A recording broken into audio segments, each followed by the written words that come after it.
the one that looks like Pac-Man. And then the substrate is going to be basically, an example of a substrate will be like penicillin, ampicillin, amoxicillin. Induced fit enzymes will mold itself to allow substrate to fit. So this is what that's called, induced fit. So basically that enzyme right there may change shape in order for that substrate to fit. It will accommodate itself so that that substrate can be able to fit in there. This right here is the active site. It will determine the substrate specificity. They will only bind to specific molecules. So like for example, if there was a substrate in the shape of a circle, it will not be able to fit in there. So only the one that actually will fit in there will go in there. Okay. So non-competitive inhibitors of allosteric enzymes. These are allosteric enzymes right here. So this is an allosteric inhibitor.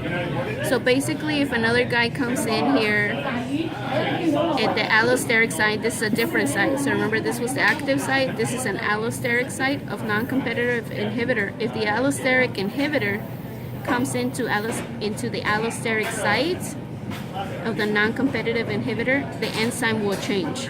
So if this happens, this guy comes in, it will change the whole shape of the enzyme, and now it's going to look like this, right? So now the substrate is not going to be able to fit because it doesn't have an active site.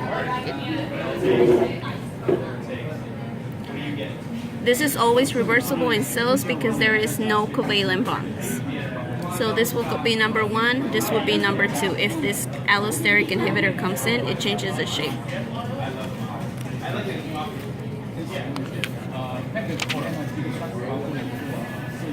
Coenzymes, NAD and FAD, they're not proteins. They're either vitamins or contain vitamins. So this is the same thing we did. This is the enzyme. These are the coenzymes. So the NAD and the FAD, remember how we were saying those are the carriers? They're the carriers of hydrogen ions. They're called coenzymes. So this is an enzyme. This is how a little coenzyme looks. That's either an FAD or NAD. The mechanism of enzymatic reaction. So this is going to be the normal. Number 1, it's going to be an enzyme and a substrate.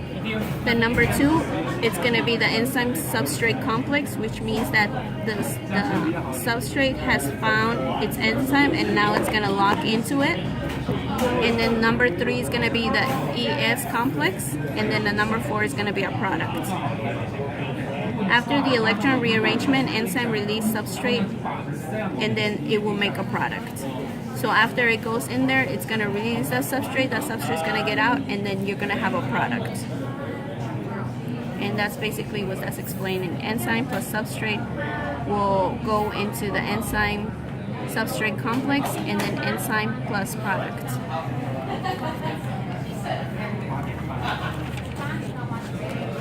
How do enzymes speed up chemical reaction rates? Enzymes will lower the activation energy. How? By rearranging electrons. So this is a chart of the substrates and the reactants. This is the activation energy without the enzyme. And now this little, from here to here, oh, I already put it here. From here to here, it's going to be the activation energy with the enzyme. So if this was measuring time, this is the time, let's say 5 minutes. I don't know if that's the real time, but let's